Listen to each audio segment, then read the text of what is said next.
हम ताओइस्ट योगा नामक बुक को पढ़ने वाले हैं और ये जानेंगे कि क्या क्या जानकारी इसमें लिखी हुई है। इसमें किस तरह के ध्यान के बारे में बताया गया है। इसमें बहुत ज्यादा मजा आने वाला है। तो चलिए शुरू करते हैं। अध्याय 1, स्पिरिट को उसकी मूल गुहा में स्थिर करना। चलिए शुरू करते हैं। मेरे गुरु लियाओ जान और लियाओ कुंग ने एक बार कहा था, जब मूल प्रकृति और शाश्वत जीवन की साधना शुरू करते हैं तो सबसे पहले प्रकृति का विकास करना आवश्यक है। ध्यान में बैठने से पहले सभी उठते विचारों को समाप्त करना और शरीर को आराम देने और रक्त संचार में बाधा न डालने के लिए वस्त्र और कमरबंद को ढीला करना महत्वपूर्ण है। बैठने के बाद शरीर एक लकड़ी के लट्ठे की तरह संवेदनहीन और हृदय मन ठंडी राख की तरह शांत होना चाहिए। आंखें नीचे की ओर देखनी चाहिए और नाक की नोक पर टिकी होनी चाहिए। सुस्ती और भ्रम से बचने के लिए उन्हें पूरी तरह से बंद नहीं करना चाहिए। नहीं, आत्मा को बाहर भटकने से रोकने के लिए उन्हें पूरी तरह से खोलना चाहिए। ध्यान को नाक की नोक पर केंद्रित करते हुए आंखों के बीच के बिंदु पर ध्यान केंद्रित करना चाहिए और समय के साथ जीवन शक्ति का प्रकाश प्रकट होगा। अमृता का अमृत तैयार करते समय शुरुआत में सभी विचारों से छुटकारा पाने का ये सबसे अच्छा तरीका है। जब मन शांत हो जाए तो दृष्टि को नियंत्रित करना चाहिए। श्रवण शक्ति पर नियंत्रण रखना चाहिए। जीभ की नोक से तालू को स्पर्श करना चाहिए और नासिका से श्वास को नियमित करना चाहिए। यदि श्वास को नियमित ना किया जाए तो हाँफने या सांस लेने में कठिनाई होगी। जब श्वास पर पूर्णतः नियंत्रण हो जाए तो शरीर और मन का सारा तनाव भूल जाएगा। इस प्रकार भावनाओं और मनोभावों से मुक्त होकर व्यक्ति मूर्ख प्रतीत होगा। बायां पैर दाएं पैर के बाहर और पास में रखा जाना चाहिए। इसका अर्थ है सकारात्मकता नकारात्मकता को आलिंगन दे रही है। बाएं हाथ का अंगूठा उसकी मध्यमा उंगली को छूना चाहिए और दायां हाथ उसके नीचे हथेली ऊपर की ओर रखा जाना चाहिए, जिसका अंगूठा बाएं हाथ की हथेली पर मुड़ा हुआ हो। इसका अर्थ है नकारात्मकता सकारात्मकता को आलिंगन दे रही है। प्राचीन काल में 8 मानसिक चैनलों का एक चक्र बनाने का यही अर्थ था। ताओवादी धर्म ग्रंथ कहते हैं चारों अंगों को जोड़ने से चारों द्वार बंद हो जाते हैं, जिससे केंद्र को थामे रखा जा सकता है। अब जो इसमें प्रश्न दिए गए हैं उनको देख लेते हैं और साथ ही जो गुरु के उत्तर है उन्हें भी सुन लेते हैं। चलिए, पहला प्रश्न। मैंने ताओवादी पुस्तकें पढ़ी हैं, जिनमें अभ्यास की शुरुआत में आत्मा के मूल केंद्र चू चियाओ मस्तिष्क के केंद्र में आंखों के बीच और पीछे स्थित में प्रकाश के विकास पर बल दिया गया है, लेकिन मुझे इसका कारण समझ नहीं आता। सभी ताओवादी विचारधाराएं इसे मूल प्रकृति के विकास का लक्ष्य मानती है, लेकिन इसके बारे में कोई विस्तृत जानकारी नहीं देती। क्या आप कृपया बता सकते हैं कि सच्ची प्रकृति वास्तव में कहां प्रकट होती है?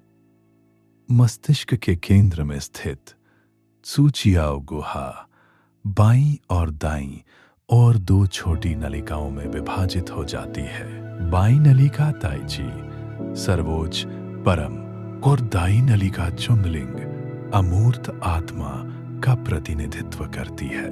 ये नलिकाएं छाती में हृदय से होकर गुजरने के बाद अपने ऊपर स्थित तिएन कु स्वर्गीय घाटी केंद्र और पैरों के तलवों में स्थित युंगचुआन उबलता झरना केंद्रों से जुड़ी होती है।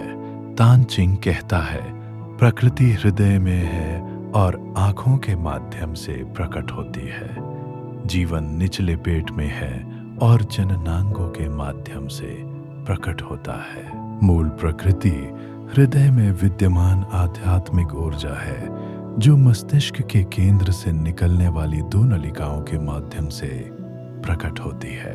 अतः जब दृष्टि को आंखों के बीच के बिंदु पर केंद्रित किया जाता है तो मूल प्रकृति का प्रकाश प्रकट होता है और दीर्घ साधना के बाद शाश्वत जीवन के साथ मिलकर एक संपूर्ण बन जाता है। इस मिलन को उस शून्य को देखना कहते हैं, जो खाली नहीं है, और जो इस मिलन के प्रति जागृत नहीं है वह अपने अभ्यास में कुछ भी प्राप्त नहीं कर पाएगा। दूसरा प्रश्न। जब मुझे ध्यान सिखाया गया तो मुझे ये करने के लिए प्रोत्साहित किया गया। ये आसन कुछ पश्चिमी लोगों की मदद करेगा जो पालथी मारकर नहीं बैठ सकते। मेरे हृदय अग्नि के घर को सभी विचारों से खाली कर दो। मेरे मन को आवश्यक प्रकृति के विकास पर लगाओ और सही मार्ग के अनुसार शून्य का चिंतन करने के लिए मेरी आंखें खोल दो। क्या आप कृपया मुझे ये सब समझा सकते हैं? शून्य को खाली न समझना सही है और शून्य को खाली समझना गलत है, क्योंकि सू चियाओ केंद्र जो खाली नहीं है में वापस न लौटने से जीवन शक्ति का प्रकाश प्रकट नहीं हो पाता।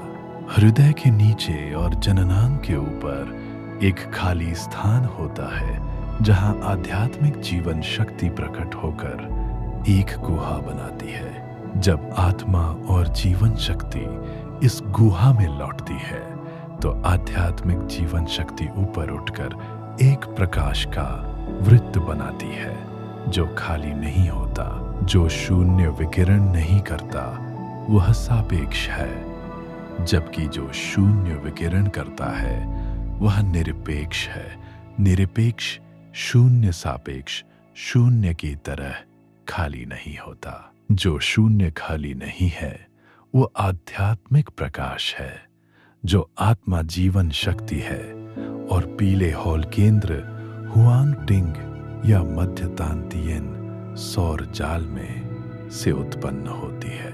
मेरे गुरु लियाओ कुंग ने कहा, जब कीमियागरी का सुनहरा तंत्र गतिमान होने लगता है और प्रकाश की चमक उत्सर्जित करता है तो शून्यता का वह कक्ष होसु शिह अर्थात भावनाओं और वासनाओं से रहित हृदय एक सफेद प्रकाश से प्रकाशित हो जाएगा, जो रहस्यमय द्वार हसुआन कुआन को प्रकट करता है, जिसकी उपस्थिति का अर्थ शून्यता नहीं है। मनुष्य का जीवन और मृत्यु इसी अमूर्त आत्मिक शक्ति के कारण होती है।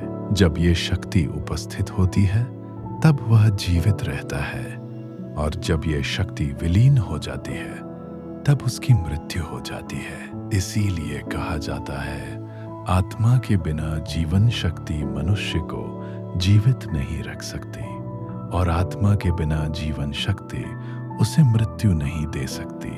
हृदय में विद्यमान आत्मिक शक्ति ही प्रकृति है, और उदर के निचले भाग में विद्यमान जीवन शक्ति ही जीवन है। आत्मा और जीवन शक्ति के मिलन से ही वास्तविक उपलब्धि प्राप्त की जा सकती है।